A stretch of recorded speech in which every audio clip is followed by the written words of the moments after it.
ध्यान में रखकर क्रॉस कराया जाता है उसको जो है एक संकरण कहते हैं। और दूसरे संकरण में क्या होता है कि पौधे के दो तुलनात्मक लक्षण को ध्यान में रखकर क्रॉस कराते हैं तो जो है वो आपका द्विसंकरण होता है। जो एक संकरण होता है उस पर आपका मेंडल की जो है प्रभाविता का नियम और पृथक्करण का नियम प्रतिपादित होता है। और जो आपका जो है मेंडल का जो द्विसंकरण होता है उस पर जो है आपका स्वतंत्र अपव्यय का नियम प्रतिपादित होता है। हमने आपको पिछली वीडियो में इतना बताया था। अब हम आपको बताने जा रहे हैं कि मेंडल का जो पहला नियम था प्रभाविता का नियम क्या होता है, ये किस बेस पर यानी कि इसका आधार क्या है, इसमें कैसे पौधे प्राप्त होते हैं। तो हमको ये आपको हम ये अभी इसी वीडियो में आपको हम बताएंगे।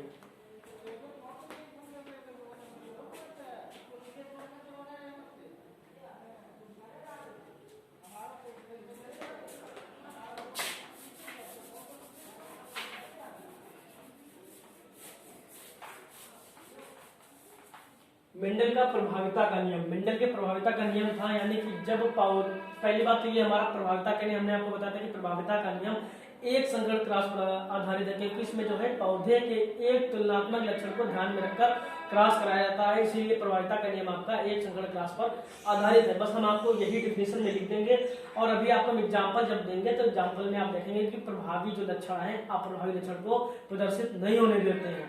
ठीक है, प्रभाविता के नियम में आपको हम यही बताएंगे अभी। ठीक, प्रभाविता का नियम, प्रभाविता का नियम लिखिए कि जो है हाँ मेंडल के प्रभावित लिखा तो है ऊपर में सीधे प्रभाविता का नियम लिख रहे हैं। ठीक है, पहली बात सबसे पहले लिखेंगे कि प्रभाविता का नियम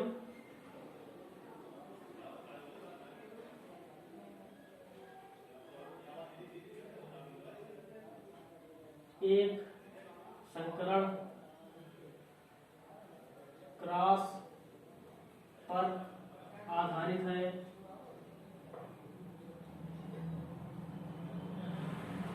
प्रभाविता का नियम एक संकरण क्रॉस पर आधारित है। इस नियम के अनुसार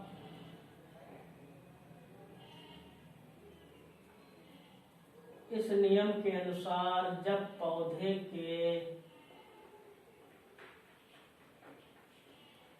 एक लक्षण को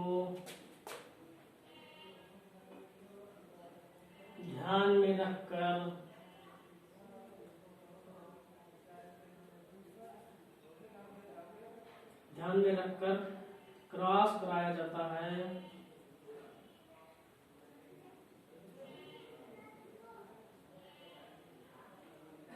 तो प्रथम पीढ़ी को आप F1 पीढ़ी भी कह सकते हैं। प्रथम पीढ़ी जो होती है आप उसको F1 पीढ़ी भी कह सकते हैं और जो आपकी द्वितीय पीढ़ी होती है आप उसको F2 कह सकते हैं। प्रथम पीढ़ी,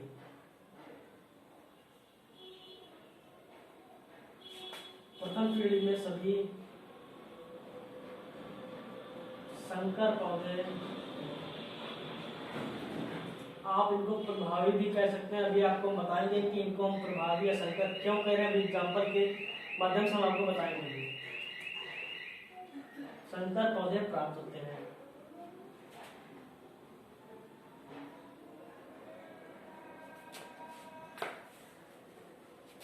संकर पौधे प्राप्त होते हैं और इसी को प्रभाविता का नियम कहते हैं।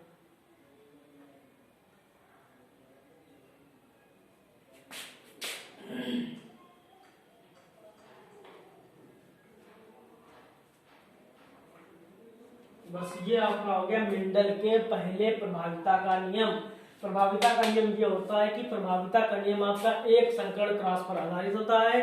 इस नियम के अनुसार जब पौधे के एक तुलनात्मक लक्षण को ध्यान में रखकर क्रॉस कराया जाता है तो प्रथम पीढ़ी में सभी संकर पौधे यानी कि प्रभावी लक्षण वाले पौधे प्राप्त होते हैं। इसे ही लॉ ऑफ डोमिनेंस यानी कि प्रभाविता का नियम कहते हैं। इसमें क्या होता है कि प्रभावी लक्षण अप्रभावी लक्षण को प्रदर्शित नहीं होने देता है। आप इसका स्क्रीनशॉट लीजिए, हम आपको अभी इसका एग्जांपल बता रहे हैं।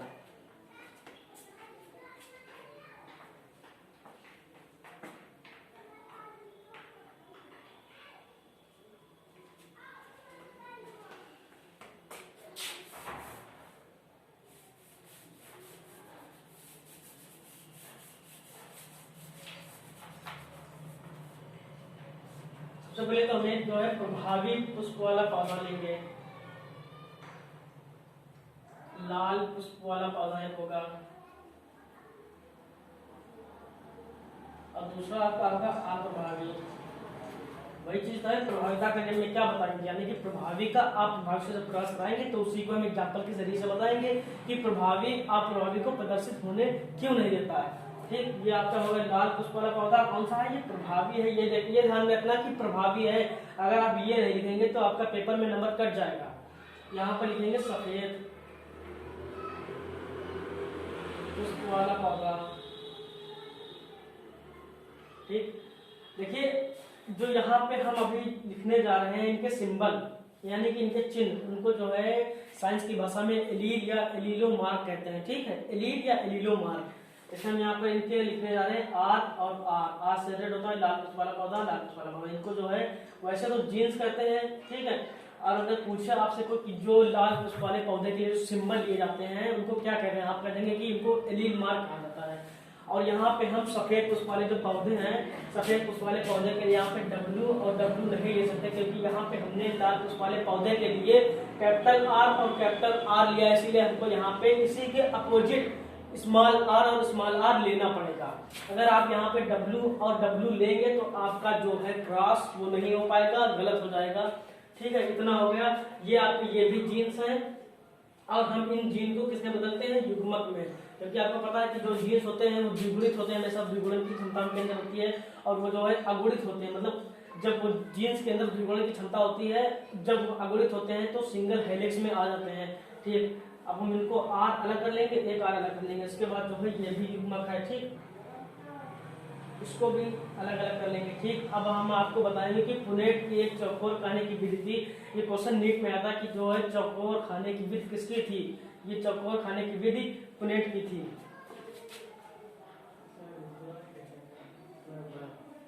ठीक, हमने आपको बताया था कि यहाँ पे जो है लक्षण है, ये 4 खाने हैं, आपके पास 4 लक्षण है, आप जो है चारों को रख सकते हैं, या तो इसे ऊपर रख दें या तो जो है इसको ऊपर रख दें। ठीक है, कोई मतलब किसी बात की टेंशन नहीं कि इसको चाहे जहाँ पे रखते हैं, यहाँ पे चाहे जहाँ पे रखते हैं। अब आपको इतना ध्यान रखना है कि एक को मेल मान लीजिए और एक को फीमेल मान लीजिए।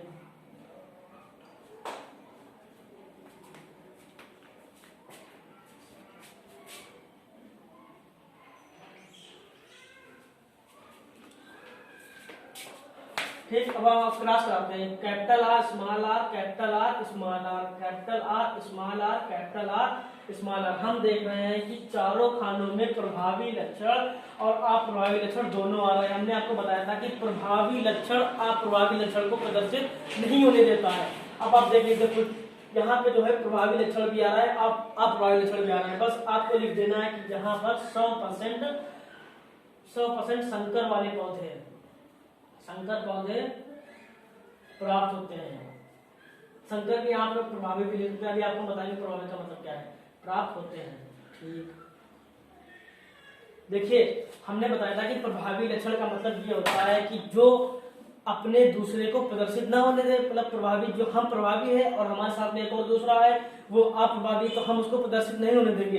ये प्रभावी है और ये अप्रभावी है, मतलब ये इसको प्रदर्शित नहीं होने दे रहा है। जस्ट इसी खाने में भी है कि ये प्रभावी है, ये अप्रभावी है, ये इसको प्रदर्शित नहीं होने देगा। मतलब प्रभावी के पास ताकत ज्यादा होती है और अप्रभावी के पास ताकत कम होती है, यानी कि प्रबल अप्रबल, जस्ट सेम बिल्कुल यही है, प्रभावी अप्रभावी, प्रभावी अप्रभावी। और हमने यहाँ पे लिखा है कि इसमें जो है 100% संकर पौधे प्राप्त होते हैं। संकर का मतलब होता है कि जिसमें नर